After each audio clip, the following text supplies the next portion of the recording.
Well, found out this past weekend on Super Bowl Sunday that I may have liver cancer. So, this is just a short video. It's a video to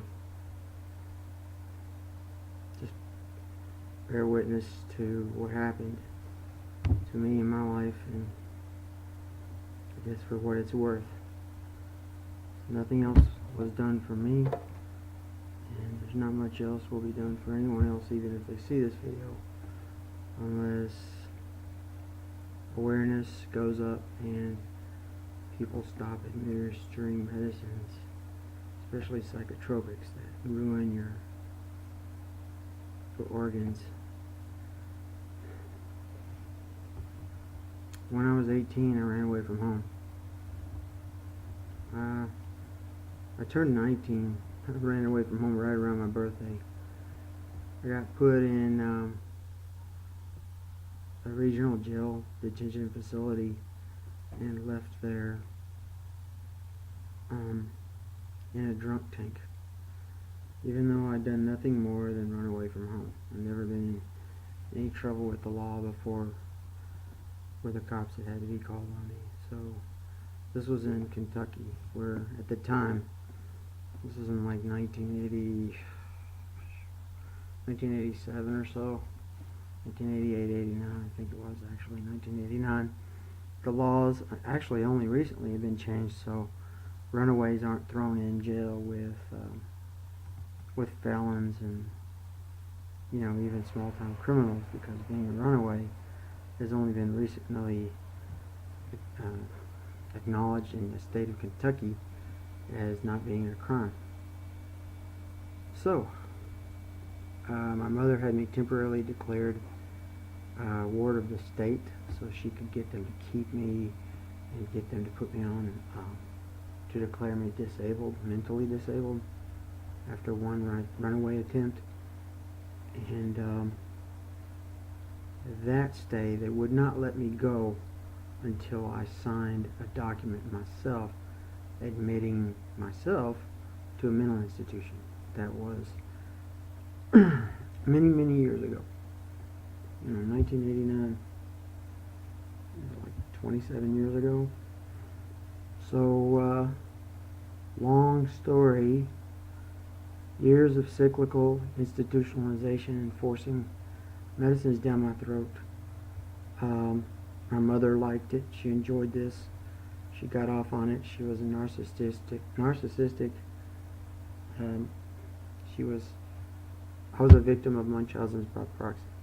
My mother also had narcissistic tendencies. So in high school, I was a smart guy. Years later, I'm dealing with organ cancer. Now, at the time I've made this video, I haven't even gotten the call, the biopsy report, but last Sunday, the look in the eyes of a doctor in the ER, the local emergency room, was petrifying. And she started her conversation with, well, this never gets any easier for a doctor to have to tell a patient this, but, and then there was a lot of stammering around, because she didn't want to be the one to tell me I might have cancer. It's liver cancer. She couldn't tell from their blood labs that exactly what it was at the time, whether it was pancreatic or liver, or even if it was cancer. Keep in mind, still waiting for word back today. It may even take until Monday to get the word back from an actual biopsy taken in Louisville's hospital. And so I'm just making this video to declare that I'm not some freak who believes in Scientology and anti-psychiatric. I'm against psychology.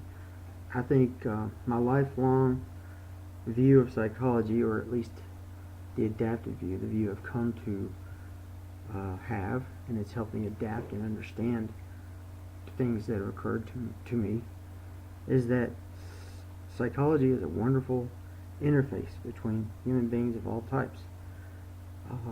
As a Christian, I would even say that with his wonderful library, King Solomon would have loved psychology and held it, as a way for different cultures to talk to each other about things that were intellectual, human understanding, sociology, and a pathway, really. Not necessarily a secular kind of thing, but my view of it is clearly that once it's given over into the hands of someone, any human being, to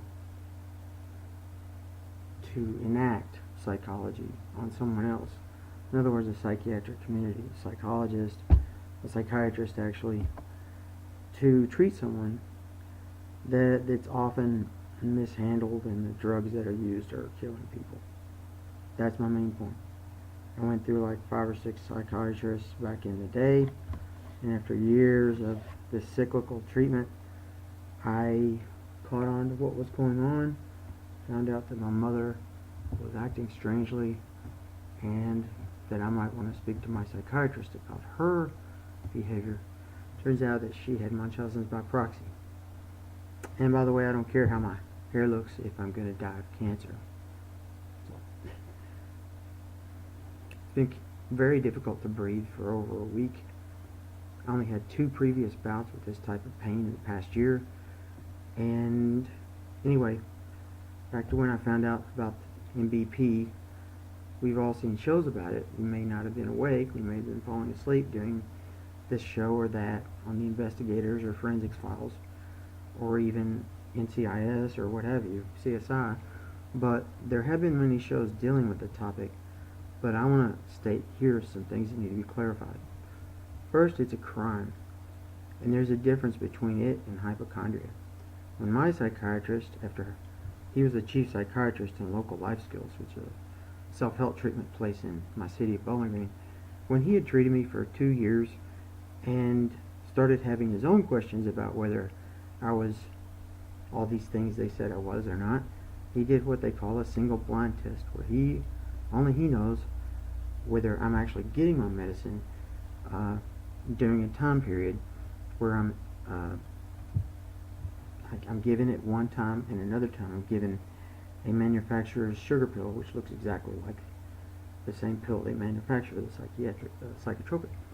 At the end of this, he came to me in the middle of our 2nd year together, and he said he's going to do this single blind, but I'm not going to know when I'm taking my regular pill or not, and only he would know. He came back after 2 weeks and said that he had had mercy, and he had mercifully administered the sugar pill during the first 2 weeks of the trial, and that he determined that he needed to look at my mom, which he had done, turns out, and he gave me the choice at that moment to, quote, turn her in. And I'm like, wait a minute, why would I turn my mom in for something that's like what they said I had, all these mental illnesses? And he explained to me briefly. I'll tell you what he said. I said, well, is it like hypochondria? He said, no. You see, Mike, hypochondriacs truly don't know that they're having some mental issues. They really do think there's something wrong with them. Whereas, in the case of a person who is causing someone else to suffer as a result of their Munchausen, it's Munchausen's by proxy, therefore, and it's a crime because they know very well what they're doing. And there are extra characteristics to this that make it unique and will stand out and show you that that's what it is, the difference. First of all, they often are narcissists. They like pitting people against each other to thrive off the attention or the warm glow they feel in putting people through things that use them as the focus. Like my mother had become the local president of the local NAMI chapter, National Alliance for the Mentally Ill, even though she had no experience at all in the field of psychiatry or psychology, other than whatever high school course she had taken, which I don't even think she had one. So, that in mind, I asked him, why would he consider it a crime? And he told me, he said, they know full well what they're doing, therefore it's rightly classified as a crime, because what they've put their victims through, they've known that they were doing something wrong. the whole time. So he said, your mom's been torturing right about the time you were 12 to 14 years old until you try to get away from her.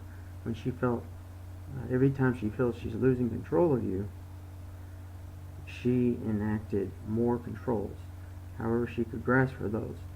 And the one unfortunate fulcrum event in my life was her ability to use the law to grab my freedom away from me at the age I had just become a man, legally. At the age of 18, she used a few loopholes, maybe even a few people she knew, to get me declared mentally ill via a statute that says I could be temporarily declared a ward of the state. And from then on, there was no hope. Now, this doctor who clarified all this, he's still a psychiatrist. He's still handing out pills to other people. He would have given them to me forever if he would have felt I was mentally ill. But he withdrew all treatment, and I never went back into the cyclical nature of institutionalization.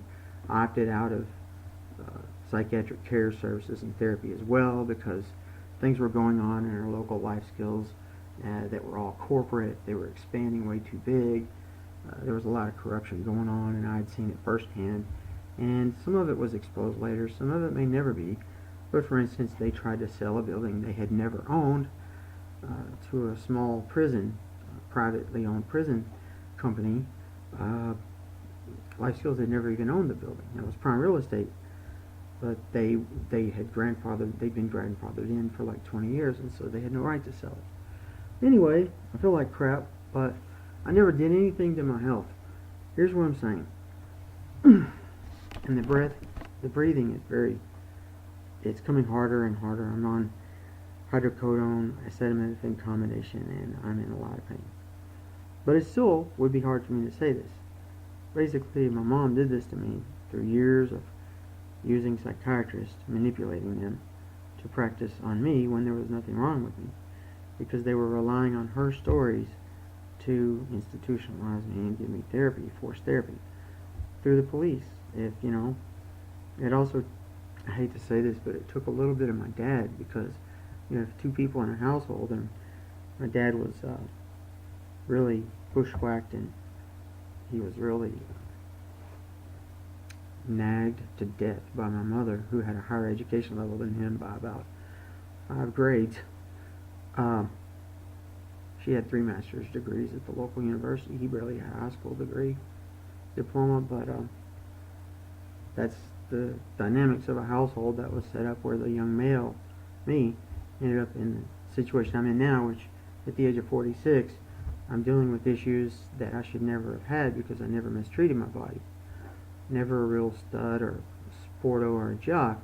I still never smoked a day in my life, not once. I drank very, very little. I mean, very little. In fact, it was one of the first things that caused me to want to run away from home, was that my parents had declared, my mom had pushed my dad into thinking I was an alcoholic because I was drinking wine coolers. And at most 4 a night, and that's the 4-pack. I mean, that's it. So getting people to believe that I was sick in the head was part of her sick, twisted route to get attention. Look up Munchausen's by proxy. What I'm here to say is, I have a large growth. The size is very large. It may even have a ganglion, in other words, nerve and endings and blood vessels that it's tied up in. I'm learning today or Monday. I may have to wait all weekend whether it is cancerous or not. And I never did anything. I never took drugs my whole life. Never, not once. It's hard to believe for some people, but it's true. You can go through a life and protect yourself and do what you can with your limited genes that you end up with, and you still end up getting attacked by someone and put in positions where you end up paying with such unbelievable pain. It should never happen.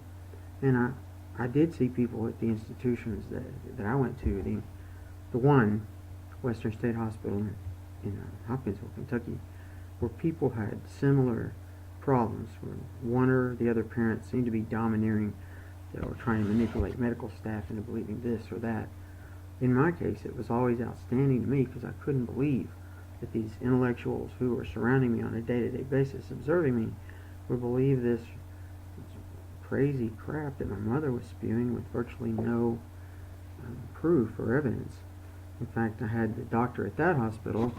My last hospitalization there was about the time that O.J. was acquitted.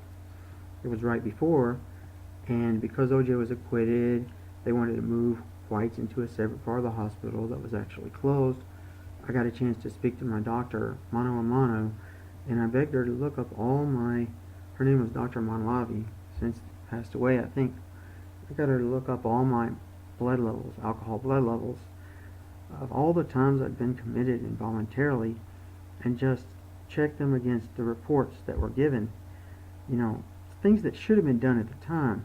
So my mother said I'm a screaming alcoholic and I'm drunk and disorderly, and so does the police report. Then when you're checked into an institution, your actually blood level is checked. Chop chop. First thing, your cops go into a waiting room, you get checked for your blood level, and sometimes the cops leave and sometimes they stay, but it doesn't matter. If your blood level doesn't say you're inebriated, well, the doctor came back and she said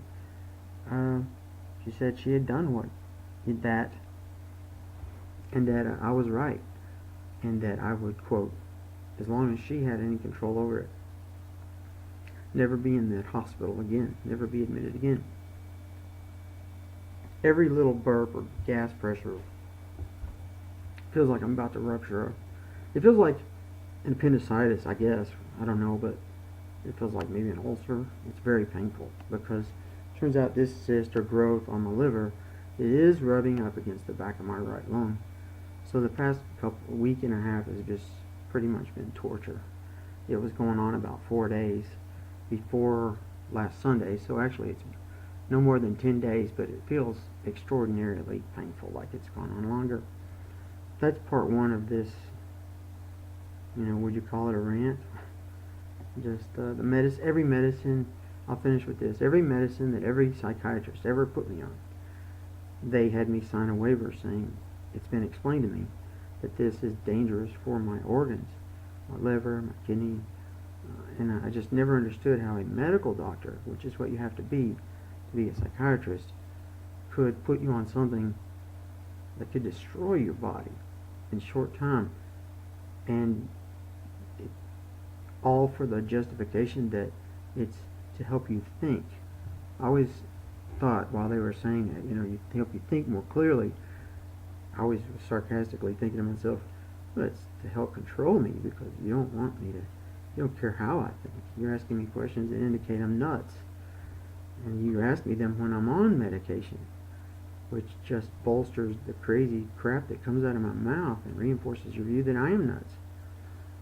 Yet I've been off that stuff for 10 or so, much longer than 10 years. OJ. It lingered about 5 years, maybe 3 years after OJ's acquittal. So 1998 was, I'd say around 2001 actually, was the last time I was on head meds, and I never lapsed back into any kind of uncontrolled, delusional type of thinking. Oh well, I've got some chicken down in the toaster oven downstairs, and I'm not going to eat steak dinners until I die, but today I'm still waiting for the word, and there's a lot of doctors worried that it could be cancer. Put it that way. So this one's going to be uploaded to YouTube for my posterior. See, I couldn't even make a joke. For posterity, and hopefully people will see, if they look into the clues in my life, that there were clues all along. Their facts will check against this. The doctor who told me that there was nothing wrong with me, that my mother had committed a crime against me, was Dr. Randall Draper. And it turns out he flew town because of his own philandering and is no longer around. Luckily, he closed out the case effectively as the chief shrink for local life skills, because his wife literally drove to our city from Draper, Utah. How long is that? Like half the United States, to drag his ass back to town because he was flirting and basically having sex with a receptionist named Eileen at Life Skills at the time. So right across the hallway from him, he punched a hole in the wall. A month before, maybe he found out that she found out.